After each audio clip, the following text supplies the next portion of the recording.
You're listening to WHPK, Chicago 88.5 FM, the pride of the South Side. It's 11 a.m. CST on a Thursday, which means that this is Finders Keepers. I'm Rhea. I'm Leia, and we're here with our very special guest. Do you want to introduce yourself? Sure. My name is Peter Baker, Peter C. Baker, which I say only because there's a famous New York Times journalist named Peter Baker who is not me. So I am Peter C. Baker.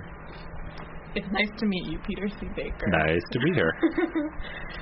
So, a little bit about the show if no one knows.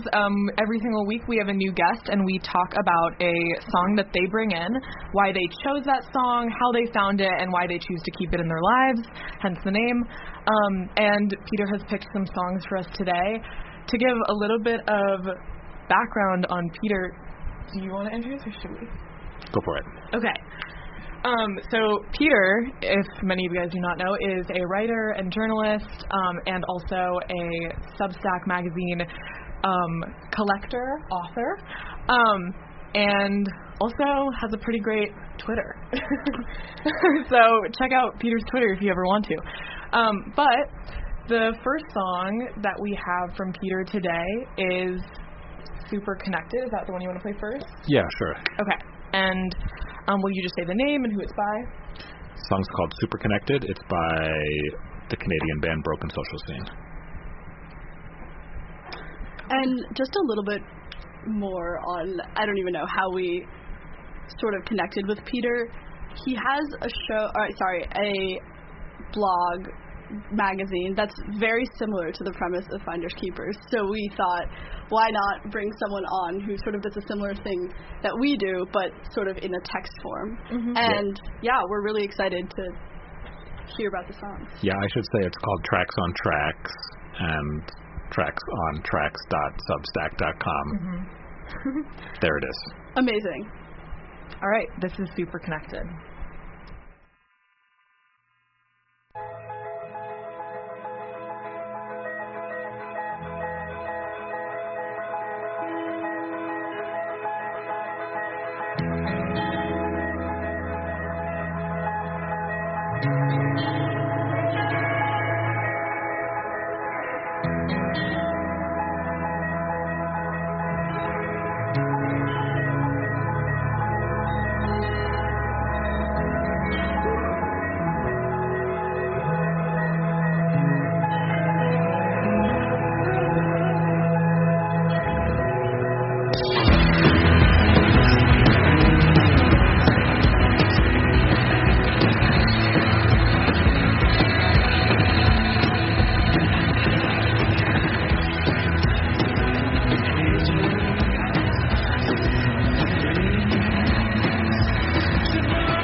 if you're just tuning in, you're listening to WHPK Chicago 88.5 FM, the pride of the South Side.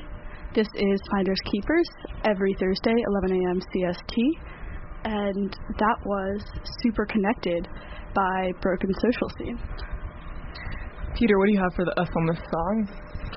Well, I'm very curious to hear, first of all, is this, for the two of you, your first Broken Social Scene exposure? For me, yes. I think I've listened to maybe one or two of their, top hits or whatever on Spotify. But, for the most part, yes. I've heard about them, and I've heard about them, I don't know, in the context of, their kind of 2000s rock. Yeah, yes. But I haven't really, this is pretty much new to me, for the most part, yeah. So this was a song that I have a very long-standing attachment to, that was one of the first songs I knew I wanted to write about when I launched this new music magazine of mine, tracksontracks.substack.com, and I wrote my piece and I realized, wow, I could have written 10 pieces about my attachment to this song. I'm so attached to it. There's so much attachment there. So I thought, even though I already wrote about it, the other songs I sent you were songs I haven't written about yet. Even though I already wrote about it, we should listen to it. So to take you back to the early 2000s, the first Broken Social Scene band album, it had originally been a project of mainly just two people, but they did big album that came out, I think, in 2002. I'm very bad, especially for a journalist, I'm very bad with dates and names and specifics. I always have to have another look. But they came out with an album in 2002 called You Forgot It in People, and it was just this very exciting moment of sort of the dam breaking on the very stale, burnt out rock scene of the late 90s, and there were new sites like a relatively still very young Pitchfork.com that were creating and cultivating audiences for what felt like exciting new music, including Broken Social Scene, which, to be into Broken Social Scene, I felt like, and I know that many of my friends and many other Broken Social Scene fans felt, or maybe still feel the same way. It was not just I like these songs.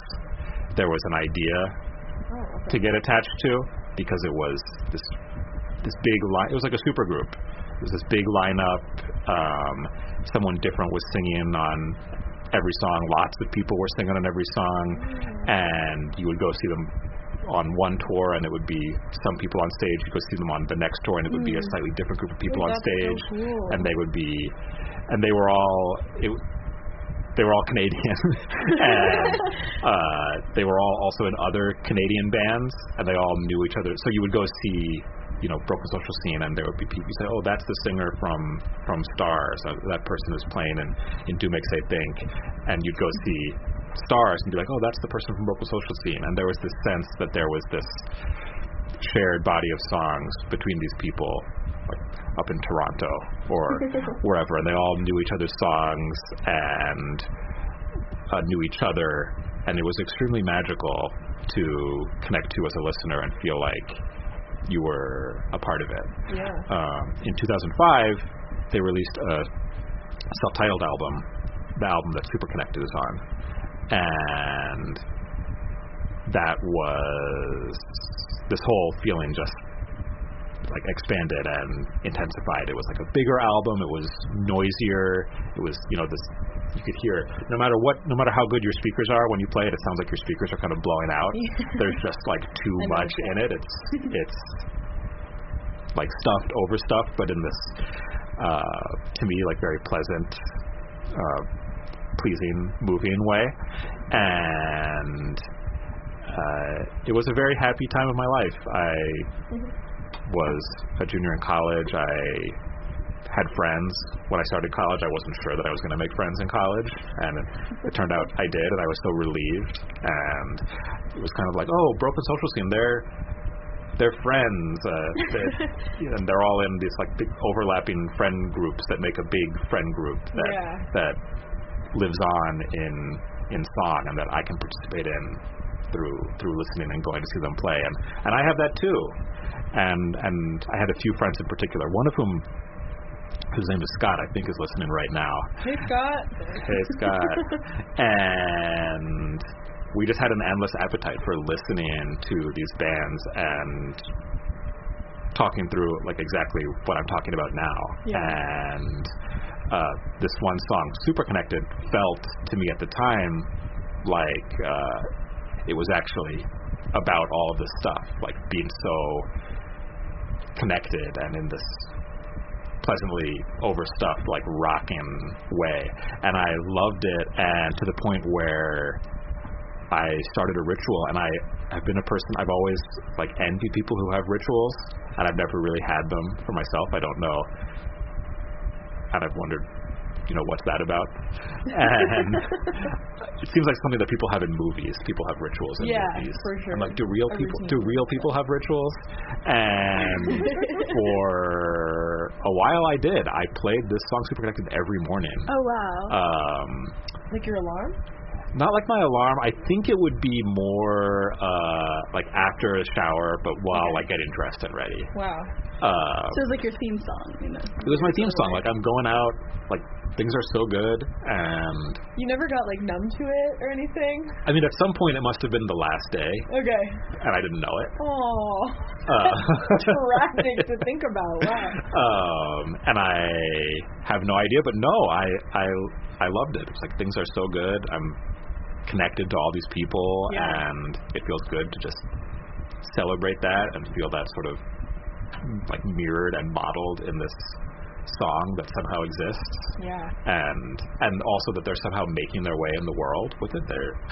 You never know the details when you're watching a band, but like they're grown-ups. I mean, they seem so old in retrospect. They weren't. Like I'm older than that now. But it's like, well, they're making a living. And it was like the promise, sort of, or the suggestion that college friends, super connected feeling could like persist into adult life somehow. Was so magnetic to me. Broken Social Scene still exists. It's not exactly the same. It's not as freewheeling and fluid. It's not the same moment in music. But I'm still very attached. To them. But at some point, this is what I wrote about in my in the essay I wrote about the song. At some point, I heard a live version of the song, like on a live EP, where there was the band sort of leader and primary singer, a guy named Kevin Drew, in introducing the song, suggests that it's about suicide, and added some lyrics, added an outro that is really leaning into that idea, where he's saying, I've said it 1,000 times, please don't die, please don't die. And that really hit me. I was like, I thought... I've never been super attached to the idea that a particular song is really or truly about something. I don't think that's how it works. But for me, it really had been this song about friendship and promise and potential and excitement. And I was kind of blindsided by the possibility that same song, that same musical material could in some sense be actually about, or also about, alternately about total bleak despair. Right? And it really struck me. I'm going to turn it over to you guys for a little bit. Tell me. I mean, I will say, just to touch on the last thing that you said, for me, I think the most personal songs to me, I'm somebody that kind of listens to lyrics last, when I have to, like when I want to like learn the song, or if I want to like scream it at a concert, I'll learn the lyrics, but I never know it.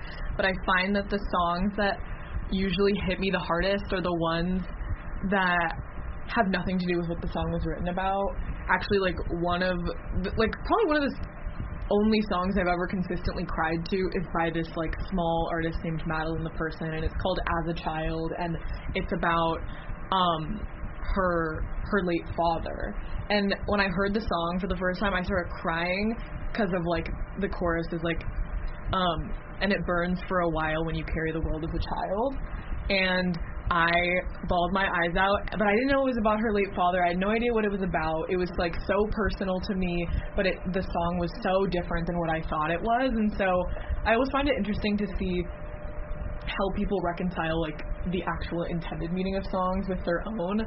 And I just think it's people's interpretations of songs are super personal, and I think that artists also recognize that, you know. Oh, absolutely. And I don't know, that reminded me of that song, because that it seems, well, first of all, wait, I have so many notes. Well, also, and in this case, there are lyrics in the song that if I was paying attention in a certain way, they really undercut my original meaning, kind of. The refrain is saying, I don't want to think about these things anymore. I don't want to think about these things. You can't really hear it, though. Yeah, I know, right? It's very hard to hear what they're saying. And, yeah. I did want to ask about, like, you said to be into Broken Social Scene was to, like, buy into this idea. What was the initial idea? Like, did you know it was about the community that you would find through being a fan of theirs, or was it some other movement or moment that they were expressive of? I think it was a few things. It was like the early 2000s as this time where it felt like new things were really happening in music. Or there's always new things happening in music, but a moment where the new things had more of a shot at kind of bubbling up. Okay. And realizing that stuff that you might have previously thought of as sort of like small or niche, it was like, oh wow, you're into this too. I'm in a concert hall in New York, and like you were all into this too. How exciting! Yeah, we found each other, and then seeing this sort of shape-shifting group of people on stage who had, just as we had found each other and found them, like it had started with them finding each other. And it seemed like, you know, there have been music collectives and supergroups for as long as there's been music, I guess. But it was the version of that I encountered and latched onto when I was 20 or whatever. Exactly our age. Interesting. Yeah. No, I think I resonate with a lot of what you said. I'm wondering if you talked a little bit about the concert of theirs that you went to earlier off the record, but I'm wondering if there's, like, you talked about how they sort of wax and wane and like different people came into the group and it was kind of an evolving thing, but did their sound also have that sensibility? Like, did you go to many of their concerts, and does it sound different live? Yeah. And you could hear, like, for example, one of the, you know, some of the people who were originally part of the collective went on to really big things, like Leslie Feist. And so I've had the experience of hearing one of the more well-known Broken Social Scene songs, Lover's Spit, played at many Broken Social Scene shows in sort of totally different configurations based on what the tour was and who was on stage. And that's a Broken Social Scene song where Leslie Feist does most of the singing, and I've seen it at Leslie Feist solo shows where the instrumentation is totally different. And I have seen it at solo shows from other members of the collective, including Kevin, like most recently Kevin Drew. I think that the idea of like a collective as a group or as like a band almost is, to me, a little bit like I don't know. What's your take on do those kinds of groups work after like the founding people have kind of gone? I have a feeling my only reference for this, which is like the worst reference ever, is this. I actually don't even know if I want to say it. This a cappella group called the Swingles, and they're like an adult music collective. And I wouldn't term it a cappella. It's a cappella music, but it's not like college a cappella. It's like they do their own composing, and it's more like I'm not going to make another reference that. Why are they called the Swingles? Are they all single, or is it swing? I think it's probably that like they're all swings, so they all like go in and out of the group. Oh. I have no idea. Sort of a broken social scene of a cappella. That's what I'm saying. Like this kind of collective group, but I know that like my favorite person. I've actually only seen them once, and I only know like 2 of their songs, but. One of the people that I really enjoyed seeing live left the group, and suddenly, like, I'm less interested. Because they weren't single anymore. Right. They had to leave. Right, they had to leave. They got cuffed and immediately. But I don't know.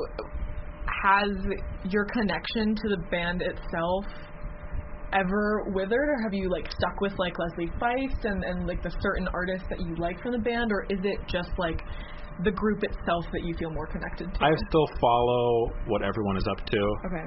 But the core of my connection is to this imaginary band that exists in my memory in the past. More probably in my memory than anywhere else. Yeah. Because it was always, it's not like I was going backstage or on the tour bus and getting the truth of what it was really like. It was something that was in part projected by what I was feeling and like wanting to hear. Yeah. And I remain really attached to that, and to the extent that I still am like really engaged with what present and former members of Broken Social Scene are up to. A lot of it is it's a chance for me to like reconnect with that more than anything else. Was this like style of music was this sound something that you had listened to earlier in college or in high school? Like, what was the music that you grew up with, and was this like a big change? Yes, it was. I mean, I think the first phase of my listening life was very much the Beatles. Okay. Like, there was, you guys won't remember, but it was a big deal. There was a thing on TV called the Beatles Anthology.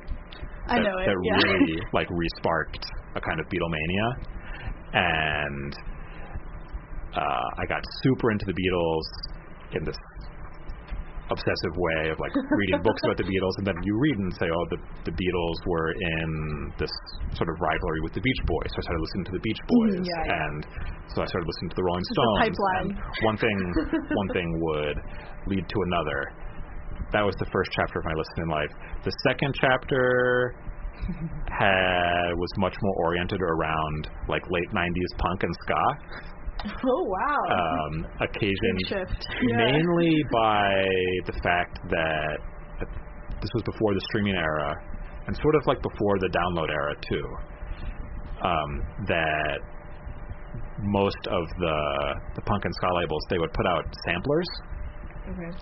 So it would be a CD that had a mix that represented what their artists were doing, and they would sell them for like $2 or $3. That's awesome. As a way to bring you in, because it wasn't like they could post MP3s or Spotify links. It was an earlier version of that. And at the time, I just loved the idea of just having more. I just wanted more. See, I wanted there to be more CDs on my shelf. It was just inherently a good thing. So I had a friend at school. I was like, what is this thing you're listening to? He said, it's a punk sampler. And I went out and bought a ton of punk samplers and ska samplers and found some new bands to like through that. And I don't think it was really until the early 2000s, like reading Pitchfork my first year of college. If I remember correctly, the first Broken Social Scene collective album, You Forgot It in People, was a Pitchfork 10. Oh wow. That was written by the founding editor of Pitchfork. And in those days, that was so massive. Yeah. And you should go back and look at it because the writing style was really different. It was much more of a amateur affair, and when Pitchfork got enthusiastic about something, it would be really over the top in a kind of fun way. Yeah. And it was totally new to me. So new to me that I think when I had the album for a long time before I really listened to it much, because it would kind of overwhelm me. I couldn't find my way in. Yeah. It's very noisy. Yeah. Like it is still fundamentally like accessible, like pop music structures. Yeah. I wrote down noisy. And it's not like hyper avant-garde experimental noise music, but to me, it was noisy. Yeah, no, I think it's interesting that like the memories and like the surrounding, I don't know, like energy, context of the band led you to actually be into the band rather than, I don't know, the other way around. And I'm wondering if like your taste sort of, I don't know, even subconsciously has like followed that kind of Broken Social Scene route into the future, I guess. Yeah. Well, it definitely set me down a path. Literally of like following these members. A lot of them had solo albums or were in other bands, and I was more disposed to give those bands and those albums a chance. Yeah. And I also, it was a good experience I had with sort of going outside my pre-existing comfort zone a little bit. So I became a bit more disposed to do that too. I think you find a lot of people as they're aging, and I'm turning 40 this year, they like find that they become less likely to do that. And I've experienced that too, and I think I'm sympathetic to that. But I'm always glad when I somehow find my way out. I kind of want to talk about like the actual like sonic experience that this song gives, and one of the first things I wrote down was, oh my god, the drums carry this song. Are you like a big drum person? Like when you're listening to music, are you looking for that beat?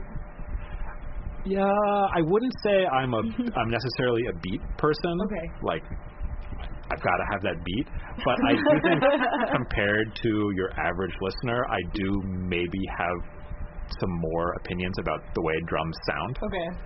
And I love on those two Broken Social Scene albums, I love the way the drums sound. Yeah. And I love it when a drum sound is in some impossible to define way sounds very intentional to me.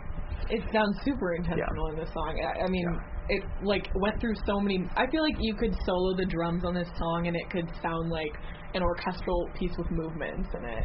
Like I don't know, that really stuck out to me. And then also just the outro was so interesting. I keep thinking back to this being your morning ritual song, and that's a lot of noise for the morning, first of all. But it must be nice to have that outro to ease you out of it and start the rest of your day. I don't have very strong memories of the outro in my morning circa 2005, 2006. It's much more about the beginning, which is soft noise. Yeah, but true. It's like, I think in the piece I wrote, I analogized it to, it's like a runner stretching before a race. Okay. Like it's not loud, but there's some heart. Anticipation. There's some anticipation. There's something's gonna happen. Yeah. And then it really does. I'm really into that. I'm really into that genre of song. I mean, it's not a genre, but like in my head, I like a song that starts out really slowly and then suddenly sort of like catches you off guard. We've had a few of those. And then goes back into like, I mean, I think there was a moment in the song where it kind of goes like dwindles back out into like nothingness and then comes back. And I kind of worry that the pressures and structures of the streaming era make it less likely for songs like this to exist. Yeah. Because the beginning has to be representative of what the whole song is like. Yes. We actually had our friend Miles come on a couple of weeks ago for the second time. He's been our only repeat he had a great interviewee because we love talking to him about music, especially. But he had this one Bjork song. I forgot what it's called. I can look it up. But there's this one part where it's like as if she steps outside of the room. Like it's kind of like it has a strong beat. It's kind of like it's like you're in a club, you're sweating, whatever, and she steps outside the room and closes the door. Yeah. And then it suddenly just goes out and you hear this like muffled party noise in the background. And we were like, What? Like there's something wrong. And he was like, no, just wait. There's more to life than this. Right. Yeah, great song. But I want to, like, talking about kind of the pressures of the streaming era, another thing I was thinking about was this sound to me, personally, I don't have a music taste, I don't think. Like, I do. Well, I don't listen. Honestly, my music journey has been very recent. Like, I have discovered a lot of music very recently. Well, that makes sense. But like growing up in the streaming era, it kind of feels like I'm behind. But this song to me feels like very much like a classic band sound, and I was thinking if a new band came out today and made something like this, they would be called like Derivative, and they would probably be like nothing special, you know, but it makes so much sense that at the time, like, it was so new, and it was, I mean, you use that word a lot, new, and so I thought that was really interesting. And also, like, this, like, it's nice to me that this, like, era is never really going to be replaced, kind of because of the criticism that comes with people trying to replicate it today, because it's been done so well. But yeah, what are your takes? Yeah, I wonder. I mean, I think in a way, like, anything can somehow find its way to being new again. Yeah. But and I think a lot of great music is being made today, and a lot of great music is still being made in the space that, for whatever leftover reason, we still call indie. True. But I don't think a lot of the music is very noisy. Yeah. It's clear. Yeah, and I wonder if noise will wiggle its way back in. I was thinking of a band we actually had them on air on WHPK. I think that's the one place where noise rock like really lives on, college radio. But I was thinking of a band that was, I don't really like the word derivative. Like I think that it's obviously fair to use it, but like because everything is. I know, and like especially when I was playing a lot of music growing up, or like I was playing the songs that I liked when I was like a teenager, or whatever. Like to my parents, my dad would be like, "Oh, this is so derivative of like this '90s band or this so '70s band." I know. I mean, he's listening. Hi. But I have kids, and but they're really young. And I hope I'm going to try not to do that. It's hard not to. I think, like, if someone plays me a song, I'm like, oh, this sounds like that. Like, you can't help but have these associations. Yeah, exactly. Yeah. But I think this is just the Swingles. Yes, it's just the Swingles. I'm not that attached to the Swingles. Wait, I want to listen to the Swingles now, though. But I think that rather than, like, derivative, I feel like it kind of helps you get into... It helps you, like, look into the past. I have, like, a few friends... like whose music taste is very contemporary, or like very like they listen to like indie rock of today, and I'm always like, oh, you should listen to this band, and I think I've annoyed them enough that like they have started listening to like whatever band I was talking about. But I do think it's hard, back to like the streaming era thing, but like it's hard to find places other than somewhere like this, or I don't know, like a music blog, or like a little radio station that does weekly shows where like they're celebrating. You're still like, you turn on the radio and you just hear like uncomfortable amounts of awesome noise, I guess. Yeah. But yeah, the band is called Dondry, by the way. They're really good. It's like laundry with a D. Oh, Dondry Lay. Yeah. Dawntree. No. Oh. That's Laundry Day. That's Laundry Day. But Dawntree. Okay. Actually, I know one of the roommates of the band member, but that was okay, unrelated. connected. Okay, super connected. But yes, no. Yeah. We've used up 38 minutes, but I don't think DJ Eric is coming in, so we can continue probably. Yeah. Until the next. Do you want to get into the next song? Sure. Yeah. Okay. How about you introduce it for us? Well, we could pick, maybe at this rate we're not going to get to both of the other songs that I sent necessarily. Okay. And really the second one that I sent was by a Canadian band called Do Make Say Think that had huge lineup overlap with Brooklyn Social Scene. Okay. That was kind of why I included that in just as sort of a natural bridge. But maybe now it's the natural one to skip in the service of talking about something completely different. We can also play whichever song we don't play as like the outro if you want to just play it on air. Let's do it. It's okay to go over time. If you have time for that. Sure. We can stick around a little bit. This one? Let's do it. Okay. Cool. So this is I Stand Corrected by Vampire Weekend. We'll be right back.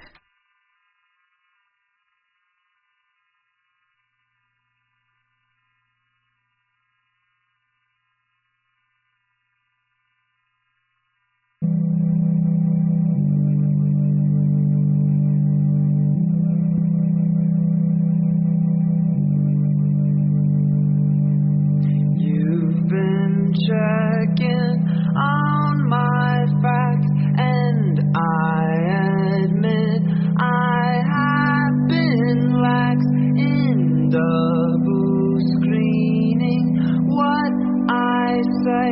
It wasn't funny anyway. I stand corrected.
For your tomorrow. This is John Denver speaking for the National Arbor Day Foundation. The land means everything to our way of life.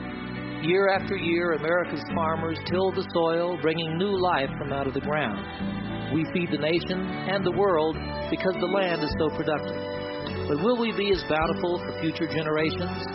You know, by planting conservation trees, you can protect the land in so many ways. Field windbreaks slow the wind, holding down the topsoil. Filter strips stop erosion along riverbanks and help keep the water clean. And conservation trees bring beauty and wildlife close by. Plant conservation trees for your farm, family, and future. For your free booklet, write Conservation Trees, the National Arbor Day Foundation, Nebraska City, Nebraska. Plant a tree today for all the world to share.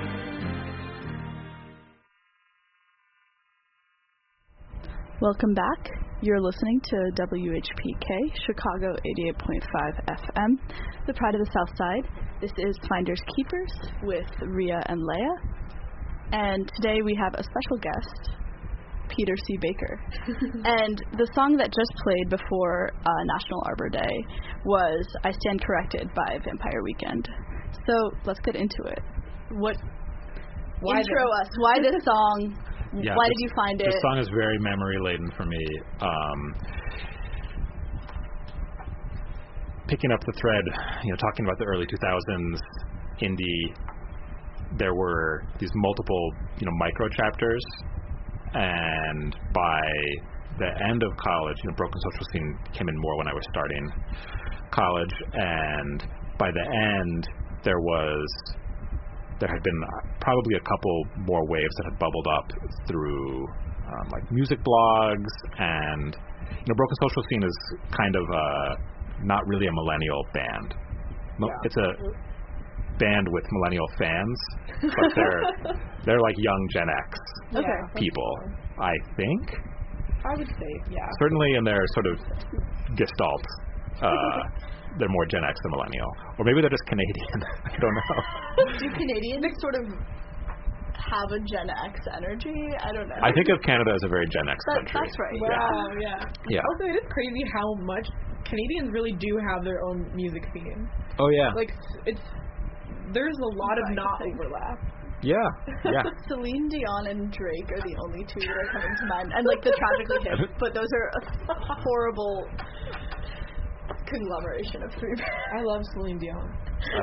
So in college, I, like you, worked at my college radio station, and this CD came in. It wasn't a real album. It was a CDR, a blue CDR, famously, that was sent directly to college radio stations by Vampire Weekend. Oh wow! Not by a record label, and it was called the Blue CDR. Or I guess it wasn't at the time. It just was a blue CDR. In years since, it's become known as the Blue CDR. And it was basically their first album. A couple of the songs were different, and it was a little less polished, and they might have been in a slightly different order. And that was how they got started, by sort of self-sending this thing to college radio stations. And I had somehow... I took it, not with malice or even maybe conscious intent, but it ended up out of the radio station and in my room. I was potentially, but everything ended up okay for Vampire Weekend. I've done that before. Yeah, everything ended up okay for Vampire Weekend, but I had it in my room. It was possible that I was supposed to write the station review that would get stuck on the CD case, which I never did, and I graduated. And so I had it with me. I can't actually remember if I even listened to it in college, but I graduated, I had it with me, and I moved to New York that fall, and I was so excited to move to New York. I moved to New York to work, had my first job at a magazine, and my job was basically the fact checker. Oh, wow. Just going through the articles, looking extremely closely for mistakes. Yeah. And I was very excited to have, by the Vampire Weekend Blue CDR, because it sounded like they're the exact age as me, and it sounded like they were people who were my age, who had grown up listening to music a lot like what my parents were playing, who had grown up listening to Paul Simon and maybe the Talking Heads and who knows what else, and had taken that and made it into something that had these clear reference points but was somehow new and just really working. Yeah. because they didn't actually have the album out yet, and this may be ancient or even unknown history to you, there was a huge Vampire Weekend backlash after their first album came out that persisted for a long time and is now basically forgotten. We can talk about that later. But there was no backlash. It was a very pure experience that was just like, wow, here's these are my people. Yeah. They're my age. They also grew up on Paul Simon, and they're making their thing in the world, and it really works. You just hear it, and even if you don't really like it, you have to admit they did it. You can acknowledge that something works even if you don't like it. And that feeling really meshed with my sense, my hope that I was also going out into the world, and like I had read all these magazines growing up, and now I was going to go work at magazines and find my way. Yeah. And this particular song really meshed with that in this very dumb, literal way. But there's, the title, I Stand Corrected, and it all fits with being a fact checker. So I think even at the time I found that proposition so kind of dumb that I wouldn't say it out loud, but it was something that I felt. And very early, just a couple weeks after I moved to New York, Vampire Weekend, they were kind of blowing up, but in that in-between stage where like you can have really big things and really small things happen at the same time because of like time lags in the way a music career develops. So I looked up one day and realized Vampire Weekend was playing like a free show in a park along the East River that I could walk to from my apartment, and I thought, this is great. They're getting out in the world and doing their thing, and they're here in New York. I'm here in New York doing my thing. I'm gonna go over there and see them and just, celebrate. I mean, they already sent you a personal CDR. Well, yeah, but it wasn't personally to me. I just stole it from the station. And I went with my friend Jeremy, who I also think is listening. Hey, and hi, Jeremy. I was like, I hope they play the fact-checking song, which of course they did because they only had about 10 or 11 songs at the time, so they played all of them. And it was weird. There weren't that many people there. There was a lot of open, empty space, and there was a lot of room for people to dance in like a very spacious way. And I was just so excited, and I think I became, more so than maybe any other band that I can identify, I really became a fan. Yeah, which is something different than like, I think that band is good. It's something different to become a fan. Just like, I was cheering for them and felt this sense of identification and of like moving through time and life alongside them. And I've come back to it recently, in part because Vampire Weekend had a new album this summer. They're playing in Chicago, not this weekend, but next weekend, and I'm going. My wife, which is a big deal because it's a whole production. You got to get a babysitter, and it's not a casual thing to go see music anymore. And so I've been deep diving back through Vampire Weekend, going back to 2007 in my mind, and my life has really changed since then. And on one hand, I have had a career in magazine writing, and I wrote for the magazines that I grew up reading and all sort of the things I wanted to do. At the same time, the economic fundamentals of the magazine industry, of magazines as an employment sector for writers, have really gotten a lot worse since 2007, and it's clear to me, it probably could have been clear to me long ago, but it's really become clear to me the last year or two that that's not like what I'm going to make my grown-up living and retire on doing, is like selling my writing to magazines. It's something I'll keep doing, but life has multiple chapters, and I'm still figuring out what the next one is exactly. And just again, in like a literal dumb way, the title I Stand Corrected really fits with that for me. It's like, oh, it's not exactly what I thought. And there's slightly, there's like a sadness that comes with that, but it's also exciting. If you knew what life was going to be the whole way through ahead of time, that would be some kind of bad, cursed existence. It's interesting that you said earlier that Vampire Weekend to you was more like Gen X music. No, Broken Social Scene was more... yeah. Never mind. Yeah. Okay, never mind. Yeah. This is millennial. This is millennial, right? Yeah. Okay, Yeah. that's what I thought. Yeah. I love that you guys are the exact same age. Yes, yeah. And this whole like chapter thing, I mean, that is really comforting to grow up with an artist. Do you think that Vampire Weekend writes music for people their age? I think, I mean, now they've taken on this whole, their career has taken on this whole different life where it seems like they're very appreciated across the age spectrum. Okay. But I think that is a result of some I think they've thought about their sort of career. One of the things they're making, some bands are really just making songs. They're just trying to make songs. And sometimes bands they're trying to make albums. And I think Vampire Weekend, alongside of those pursuits, they've really tried to make a career. Yeah.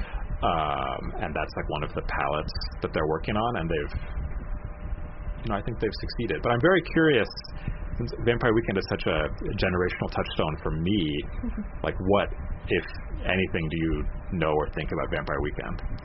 I know a few of their songs. I really like, I mean, this stands apart a lot from Superconnected, especially because very different. It feels very, I mean, as you kind of touched on, like this was like you moving to New York, being like a singular human being for the first time, or like kind of like, and this is very like, I stand corrected. It's just, it feels very individual and very, but kind of optimistic, I guess, whereas, I don't know, Superconnected was muddled with overlapping meaning and things like that. But I don't know, I associate them with like sort of upbeat pop rock. I don't know, is that offensive to the Vampire Weekend listeners? I have no idea. I know I just know that they have like kind of a stan following. Yeah. Like, I know that there are a lot of diehard fans in our generation, and yeah, I will say I haven't listened to them as in like I've played their album on my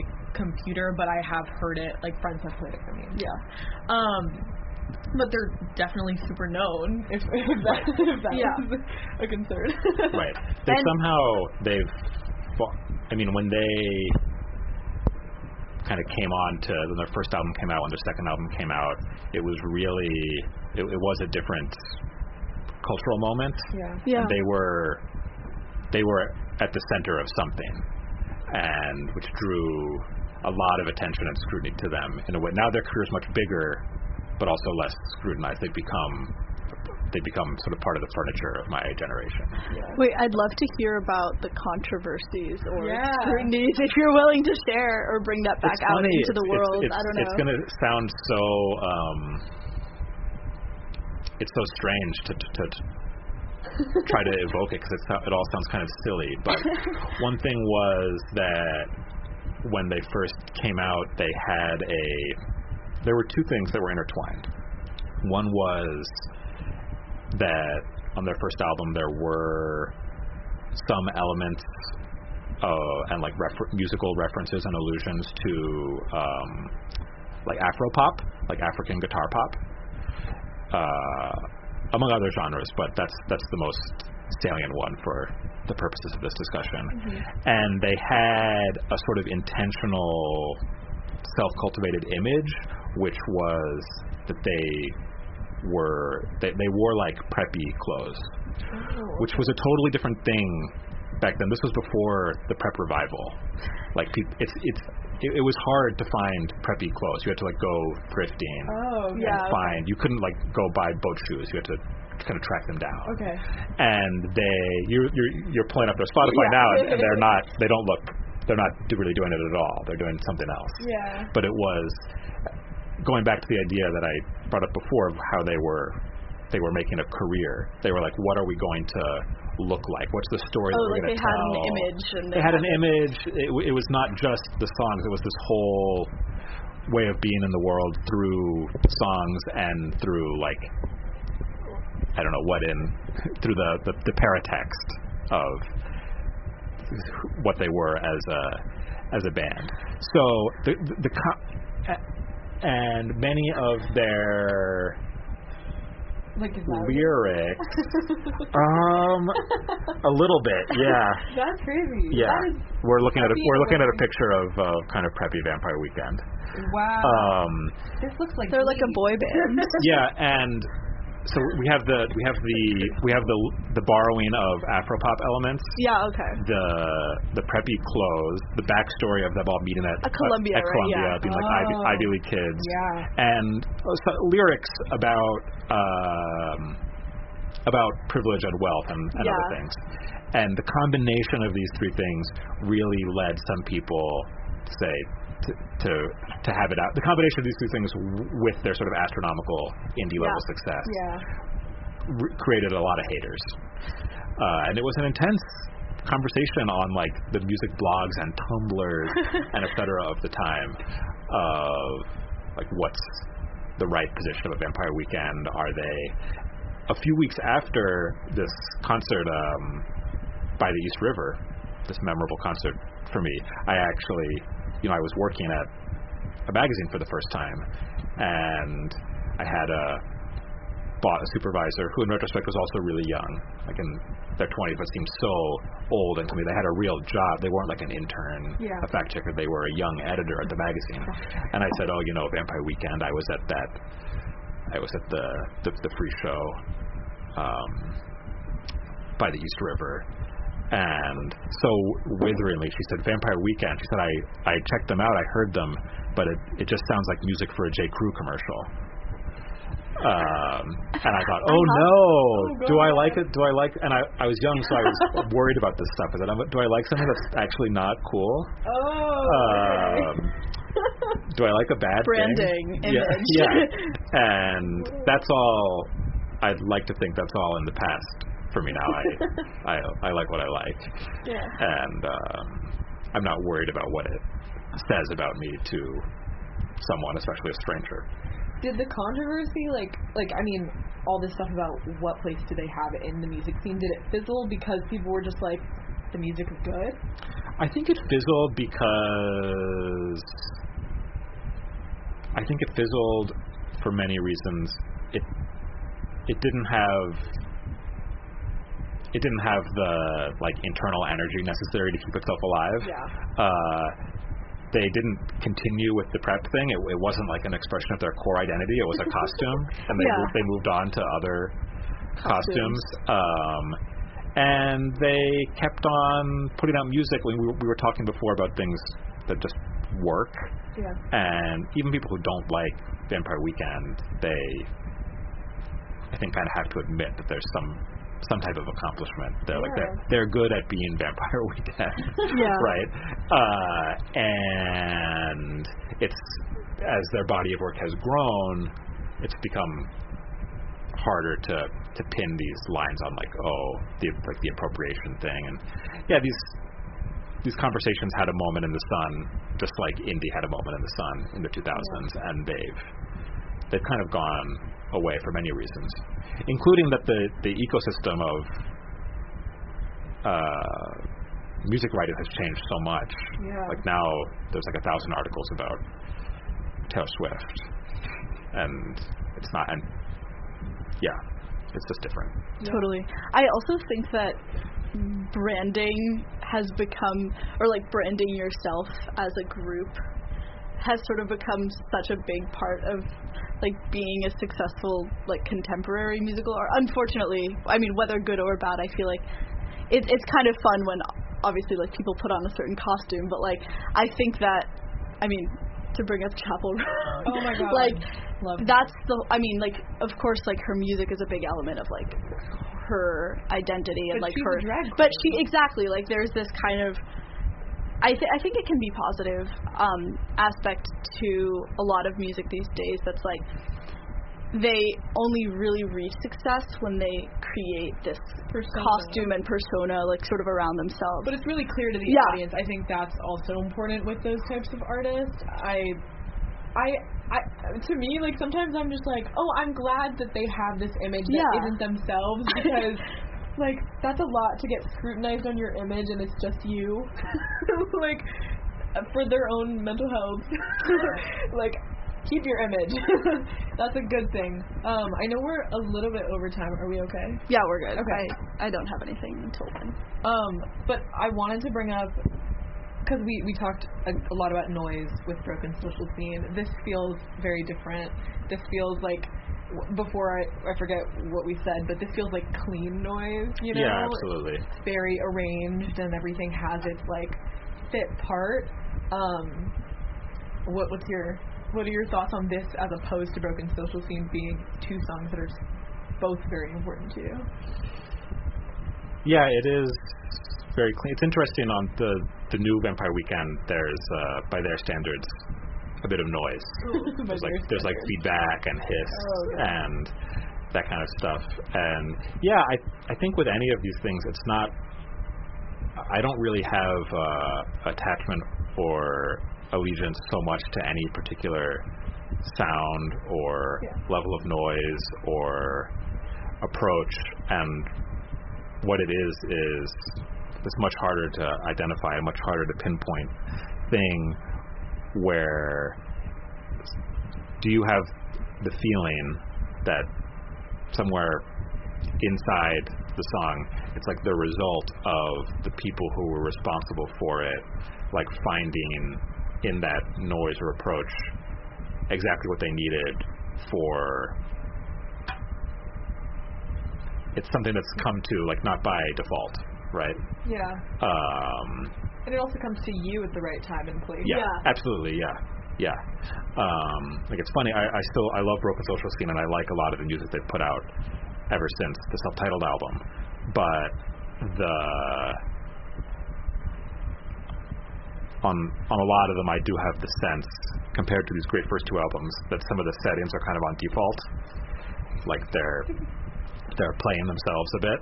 Okay. Costumes. Yeah, and there's nothing wrong with keeping the same sound, but I like it when, you know, it was exciting when the new Vampire Weekend songs came out and there was this like noisy guitar sounds. I was like, oh,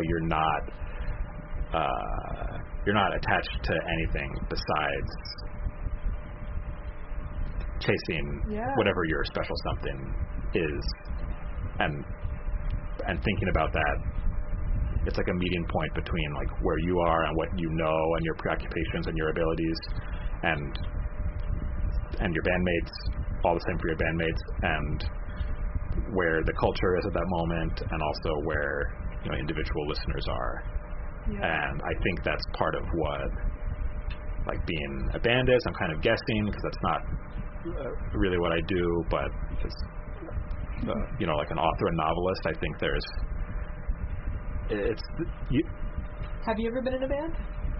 Yeah, I've been in bands, like very casually. Very casually. What do you play? No, I don't play anything well enough to say that I play it. What did you play? You know, bass, keyboard, things like that. I don't think I have a talent for any of that, and I could never, you know, like, people who really do this stuff and can, somewhere in the back of their head, they have all the Broken Social Scene songs, and they could be ready to play them tonight. It was always very labored for me, but I felt like I had something of a skill set for being in a band. I was like a good band member. Yeah. Did being a musician ever impact how you listen to music? I mean, musician as in, like, somebody that knows how to use a bass. I don't think I know how to use a bass well enough that it could have influenced anything in my life, but yeah, I've always, you know, some people talk about music and I'll say, oh, and like, did you hear that bass line or that drum sound? And they're like, no, I just like listen to the song. The song, it's just one unified whole to me. I don't think there's anything wrong with that.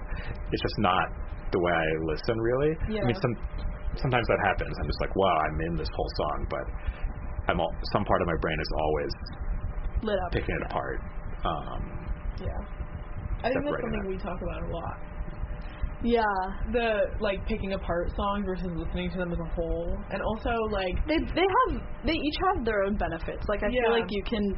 I think the special part of listening to a song as a whole is that you can conjure up, like, a strange sort of image, or, like, you can... I think this, like, free-flow sort of writing that me and Bria are doing as we listen to the songs allows you to kind of, like, I think that I'm writing down, like, oh, so clean, lyrics guide, instrumentation. Electronic beat, way faster than lyrics with, like, 3 Ys. It's also so like, dependent on, like, what, like Vampire Weekend, like, I'm not listening to the song as a whole because the star is the vocal and the lyric.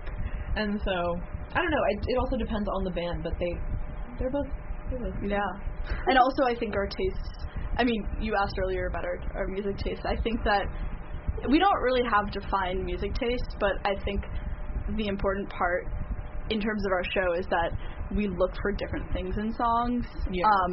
And we do definitely like some of the same songs, but the parts of those songs that we pay attention to can be totally different. Because, like, you have a background in singing and vocals, and I did piano for many years, and I don't know, I like walls of noise and rock and stuff. So, like, that's where, I don't know, our opinions and tastes, like, converge and also, I don't know, diverge. Yeah, this is a big part of why I started the magazine or the newsletter or whatever I should call it.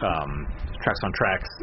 Getting older, I'm, like, less and less interested in conventional, like, music criticism and analysis, and more interested in hearing about this, like, very crazy wide diversity of ways that people bring music into their lives and why. And that's what all each piece in Tracks on Tracks is, like, one writer describing their connection to one song in whatever way they see fit. And in some cases that contains some of the same types of analysis that you would find in, like, traditional music writing, music criticism. And in some cases it contains very little of that. If you don't mind me asking, like, do you have a Tracks essay by one of your guest writers that has stuck out to you the most? I don't know, like, if you want to put that on there. A favorite? Well, the very first guest piece that we had was by a writer named Becca Rothfeld. She's the nonfiction critic for the Washington Post. She had her first book out this year. It's a great essay collection, cultural criticism, called All Things Are Too Small. And she wrote a piece where the song that she took up was a magnetic field song. But it was really just a sort of, like, supporting character in this story about the house she grew up in, her relationship with her parents, sort of, like, longing to grow up and escape, but then nonetheless later on coming to have nostalgia. And the song was just like a mile marker along the way. Something she listened to then and now, and it feels like overlapping but different purposes. And that's been one of our most quote unquote successful pieces in terms of, like, people reading it, forwarding it to people, reading it and then subscribing, and I really liked it and was really happy to open with it. I'm struck by the idea that, like, it kind of brings me back to what you said about Superconnected, like, this whole collection of friends and people, like, moving in and out, and that sort of reminded me of, like, both the structure of our show and your magazine itself, like, this kind of it's almost like a musical group or a band of people who don't play music. The thing I love about, like, I don't know, what you said about Superconnected and I Stand Corrected are they kind of just feel like songs that, like, you came upon and they became kind of like the soundtrack, you know, rather than I don't know, how much were you, like, consciously like, I'm gonna listen to Stand Corrected today? You know, I would more in in college I had more of a sense of very actively and self-consciously like wanting to increase my base of references and knowledge, especially because I was thinking, I was writing criticism for the campus paper and feeling kind of excited but insecure about that, and I would sort of almost like training to be like a runner. I would be like put it on another CD. Gotta listen to this Neil Young album everyone's talking about. One of our guests did that too. Viviana tried to listen to very actively a new song every day or something. Yeah, and that's very college. And I would really keep up. Again, the sort of the peak Pitchfork era or one peak Pitchfork era, and I would very regularly be checking to see what was Pitchfork Best New Music. Yeah, and being like, I'm going to listen to that, and checking all these blogs and listening to all these blog bands. And so, but over time, the stuff that has stuck with me is because it did become the soundtrack to my life. And that's the challenge with aging, is you have all this stuff that over a huge amount of time, it's just like with people. It's like, okay, there's a lot there. I've been friends with them for a long time. It's very hard to recreate that with a new person. Yeah. But you also do need to bring new people into your life. Yeah. And so even since becoming a parent, the last 4 years, it's like I do intentionally push myself. Like if I see another couple who appears to be my age and they have a stroller and they're in my neighborhood, I'm like, I gotta go talk to them. Gotta do it. Not really the kind of thing I've been doing the last 10 years. Yeah. I already had friends, but now I need friends who are parents who live in my neighborhood. So you're building up your arsenal. Yeah. Every song has got some people with it, right? Yeah. So. And so similarly, I try to remember to keep listening to new music. Yeah. So not everything is a nostalgia tune, but not everything is. Okay. Yeah. I don't want to be stuck with the same soundtrack. But it's great, the old ones. The really, it's really great. The old songs that have just become fixtures. They can come to mean something new to me, like both of these songs. Yeah. I can stand corrected. Yeah, there we go. I think that is the perfect button. Yeah. On this perfect way to end episode. things off. Yeah. But thank you so much. Maybe I don't know if do your episodes have titles in your archive? We mostly just say Peter on Stand Corrected. Yeah, I see. But do you have a title? Well, I don't quite have it, but the title making part of my brain is starting to churn, and it's a great idea. I stand super connected. I never thought about that. Or I stand super corrected. Oh, I don't know. I love that.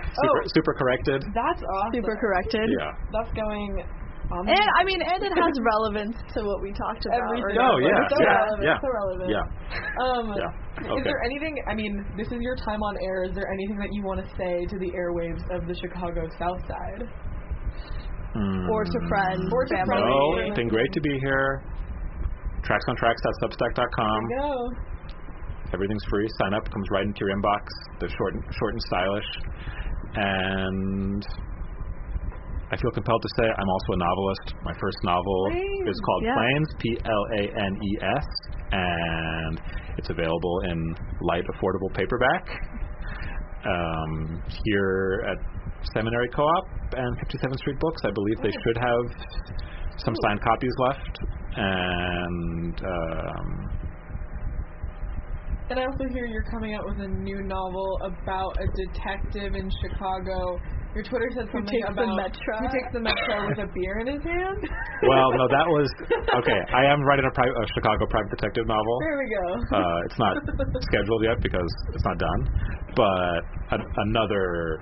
Sometimes I'll have an idea for a novel that I'm never going to write, and I'll put it on Twitter. Oh, and so I thought there could be a good novel about, in Chicago, if you work for the city as a teacher or a city bureaucrat or a firefighter, you have to live in the city limits.